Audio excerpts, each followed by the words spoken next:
Hey folks, it's Pastor Jordan bringing you this week's sermon preview from here at the beautiful amphitheater space at West Glenville Reformed Church.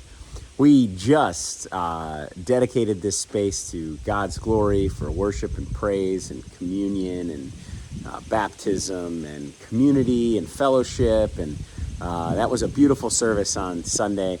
And so thank you to everybody who was here, for everybody who helped in some way or provided snacks or however you participated. It was a blessed service, thanking God for goodness that is among us. And so, thank you for being with us on this past Sunday.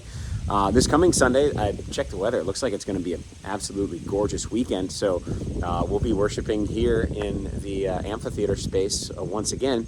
We've actually got 2 more Sundays of outdoor worship before we go back into the sanctuary for Rally Day on September the 8th. So plan on being with us the next 2 Sundays for worship here as we finish up the sermon series on the book of Daniel. I will be preaching this Sunday, and then I'm off for a weekend. And so Pastor Jason, who served with us for about a year, is going to come back and preach on that Sunday of Labor Day weekend here. So come in, and he'll conclude that sermon series in the book of Daniel. It'll be a wonderful time for you all to reconnect with Pastor Jason. So before I share with you where we're going in this 4th week of the book of Daniel that we're working on, I just have a couple of announcements that I wanted to make for you all. So first thing up is the next summer concert series. It's the concluding concert in the series for the summer, and that will be held on Saturday, September the 7th. That's at 4 o'clock right here at the amphitheater with a fantastic group called Narrow North. They do have a connection to our congregation. One of the members of the band is the son of a member of our church, but they are a fantastic bluegrass band, a 3-piece. So if you like bluegrass, you like a little mandolin, some upright bass and guitar, some good vocals, it's a great time. So please plan on listening to Narrow North here on Saturday, September the 7th, starting at 4 o'clock. I hope you can hear me over the wind. I don't know how that's working out, but it's nice cool breeze. You notice I got a sweater on today, so it's a beautiful time. Hopefully the weather will be like this on Sunday, not too hot for worship out here. But anyway, that's Saturday, September 7th, the final concert series. There's going to be great food available for sale. There's raffle baskets to bid on. A good time as always, so please invite a friend. We're hoping to sort of build this into something that attracts beyond just our church community, so we can reach out to our larger community and involve them with what we're doing here. So please invite a friend, neighbor, relative, tell somebody about it, put it on your social medias that they should come, and then let's make sure we pack the place up. So that'll be on Saturday, September the 7th. Then the following day is Rally Day, September the 8th. Our first worship service of the program year, so all of the youth stuff is back in full swing. The choir and the praise band will be back in the sanctuary there, and we'll be celebrating new members joining our church. We'll be celebrating a baptism. We'll be celebrating communion. It's going to be an absolutely blessed Sunday, September the 8th. And after all of that holy hubbub in the morning, we get to celebrate with a picnic. We are going to provide all of the grilled stuff and beverages for you. We just ask that if your last name starts with the letter A through M in the alphabet, that you would bring a dessert. And if your last name starts with N through Z in the alphabet, if you bring a side dish to share. Mix it up, whatever you like to share, whatever you like to bake, whatever is good, bring that. And it's always a fun time to see everybody's different recipes that they like to bust out for this. So that's Sunday, September the 8th. Then that following Thursday, I believe it's the 12th of February. February? Wow, I just skipped way ahead. No, September. The 12th of September. I don't know where that came from. The 12th of September, you can come for our first community meal of the program year as well. That will be starting at 5:30, and once again, that will be outside if the weather is good, in Pop Hall if not. So come for that. Invite a friend. This is a great opportunity to expose someone to our church community in a very low-pressure environment. They can just come and be fed.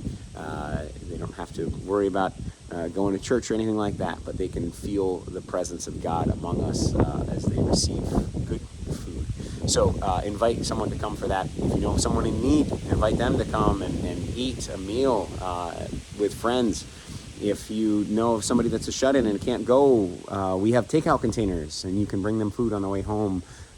It's a blessed way to reach out to our community through this meal. So that's September the 12th, not February. I'm sure we'll have one in February. I don't know the date yet, but September the 12th is 5:30. And then a couple of days after that, it's September the 14th. That's a Saturday, and Pastor Art is going to be leading a prayer walk around the grounds around this area. So here around the church, but over into the cemetery perhaps, and around here a prayer walk, a time for practicing different ways of being in prayer, being in communion with our Lord, and Pastor Art will be guiding that. I've heard that there will be some coffee, maybe some other things as well, but plan on being here right at the pavilion on Saturday, September 14th at 10 o'clock, meeting Pastor Art for a time of prayer walking. And then, of course, as always, we need to increase the rock pile. We have a rock pile right here. Maybe I can show you. If you look, I'm going to zoom around. Right there is our rock pile. Our youth and family minister, Barbara Carroll, is creating a rock snake to express our faith, decorate around the church grounds here. So we need more rocks. That's a good start, but we need more. So please, if you have rocks of roughly that size, they will come and people can paint them. You can paint them. Other people might paint them, but they'll all get painted, and we're going to make a rock snake, because why not? So bring your rocks to church.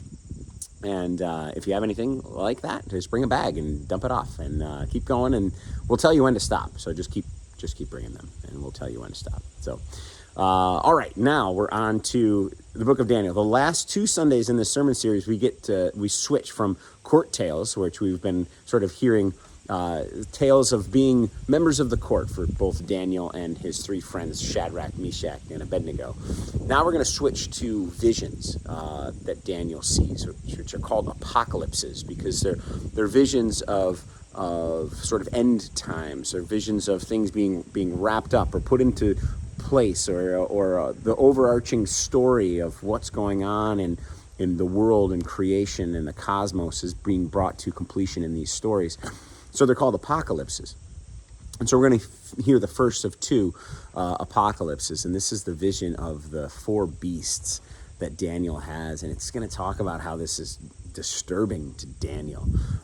It's an interesting progression, because the book begins with King Nebuchadnezzar being disturbed by dreams, visions that he's having, and needing help with that, and Daniel's the one to help him. And now it's the roles have kind of been reversed, and it's Daniel who's in this space of hearing and seeing and feeling these visions from God, and wanting a deeper understanding, wanting to know what he's seeing and what this means, and then from there what to communicate to his people about what he's understanding through this vision. And so we'll hear this kind of scary sounding vision that he has of these four beasts, and what does it mean, and what does it mean for us? What is it telling us? A lot of times when we look at the Bible, we get to these apocalypses. The most famous one, of course, is the final book in Scripture, the book of Revelation, and it tends to be scary to us, and off-putting and worrisome, and it makes us fearful. And it's been used in that way by people who have gone on before us to try to scare us into our faith or something, right? So there's oftentimes a lot of fear. I don't believe that to be the intent of the Spirit inspiring this writing. I believe the intent to be a deepening of faith, a deepening of trust, a deepening of relying on God, of leaning completely into God's loving and faithful embrace. And so if that's the case, there must be a thread of that in here. And so that's what we'll look for when we gather on Sunday. What's that thread of faithfulness, of hopefulness, of reliance upon God's power and might and ultimate deep burning love. What is that in this vision, and where can we find it, and how can we apply it to our lives here today? So that's what we'll look at on Sunday as we gather for worship and we jump into the book of Daniel once again. And you're invited. Come, be with us. Invite a friend, a neighbor. This is a beautiful place to worship, and it's really mellow on a Sunday morning here. People can kind of take it at whatever speed is good. So it's a great place to introduce somebody to our church while we're worshiping outdoors. Bring a friend, bring a neighbor, call somebody, put it on social media. Hey, I'm coming to church. Come with me. Let's keep growing this beautiful gift that we have been given, this beautiful space of worship to be in God's presence. I hope you have a blessed Thursday. I hope you're enjoying some of this fantastic weather. It almost starts to feel like fall a little bit, which is really great. I know the hot stuff's coming back, but this is really nice. So I hope you enjoy the weather. Get outside in God's beautiful creation and set your whole plans on being here on Sunday morning at 10 a.m. for worship, and we will see you then. Be blessed. Talk to you soon.